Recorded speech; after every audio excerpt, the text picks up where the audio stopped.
It's 5:15 on the campus of Quinnipiac University in Hamden, Connecticut, and 150 interviewers are about to begin a 3-hour calling marathon, the results of which in a week or so will be on the front pages of newspapers, disseminated across the internet, and heard on broadcast over the airwaves worldwide. For 25 years, the Quinnipiac Poll has been taking the political pulse of Americans, sampling the opinions of voters, a responsibility that is not taken lightly. We take this very seriously. We know our poll results are reported in the media and widely read, and we want to get it right. Here are some polling facts. The interviewers will ask carefully crafted questions from 6 to 9 p.m. 7 days a week, each survey including about 30 questions.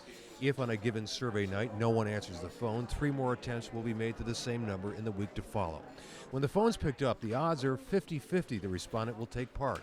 If there's a refusal on the other end, the computer simply dials another number. Where do we get our phone numbers? We don't get them from phone books because there's a bias there. You would be missing the unlisted people. Anywhere between a quarter and a third of the population has an unlisted phone number. They tend to skew.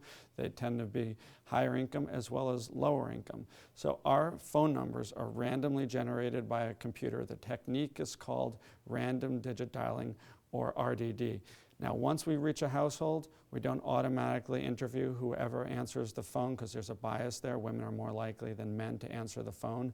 So we use what's called the next birthday method. We speak with the person in the household who has the next birthday. This is our method for randomly selecting the person in the household. And when we call a phone number, if nobody picks up, we keep trying. Some polls ignore cell phones. An enormous oversight, says Doug Schwartz, the poll director. The percentage of people with only cell phones keeps rising. It's now about 30% of the population has only a cell phone. So that's something that we do to make sure that everyone has an equal chance of being selected, that we will call cell phones. Mickey Carroll, a seasoned New York journalist with stints at the New York Times, Newsday, and the Newark Star-Ledger, composes his questions for New York, New Jersey, and New York City, then delivers the findings to the press. This poll tells people what people think. I mean, that's very simply what it is. Wherever we are, we're in New York, New Jersey, Florida, you name it, we are telling the people there what their neighbors think about politics or government. There are a lot of polls, some reputable and some not. Quinnipiac sees its reputation riding on its complete independence. We're completely independent. We will not work for anybody else. We take no outside funding. All of our funding comes from the university. We won't work for any parties, any candidates, any outside organization. And this is really important for our credibility because whenever a poll is sponsored by an outside organization, you always have to wonder about, do they have an axe to grind? In the raw-boned world of politics, polls have tremendous influence. And don't, says Mickey Carroll, let politicians tell you they're not watching. They all do. Now look, the politicians know more than the average person. They know that there are people like Quinnipiac who are pretty good and some other people who are not pretty good. So they don't pay attention to the ones that aren't pretty good, but they pay attention to us. The Quinnipiac poll surveys New York, New Jersey, Virginia, Ohio, Florida, Connecticut, Pennsylvania.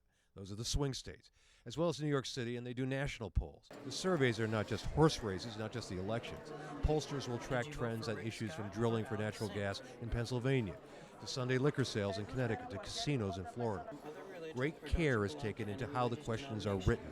We really go back and forth on question wording because we know how important it is. We know that the way you word a question can influence the results. So we try our best to be, as that Fox slogan, fair and balanced. When we word our questions, we try to be fair and balanced. So when we come up with a question, it's not just myself that's writing it and goes right into the field. It gets vetted. We ask several people here, our analysts, other people on our polling team to go over the question, because a question that I might think is perfectly clear and balanced, somebody else might say, well, you know what, I think that's a little confusing or ambiguous. It's not a science, it's an art. You can put together a question and you think, boy, this is really good. And then you run it through everybody, all the people here at the poll, and you still think it's pretty good. And then you give it to the interviewers and they start coming back and saying, look, people don't understand this. So 2 things happen. Either you change it or you throw it out. But you have to be careful. Look, you know when you ask certain kind of questions, ask it in a certain way, you're sort of telling people what you want to answer. That's exactly what you don't want.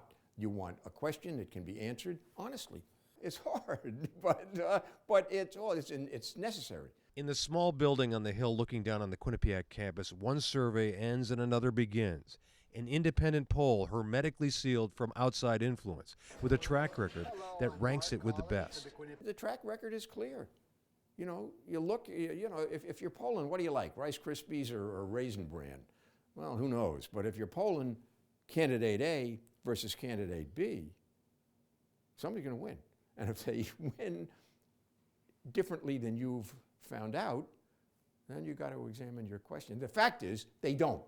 At least in the Quinnipiac thing, we were never wrong, or almost never.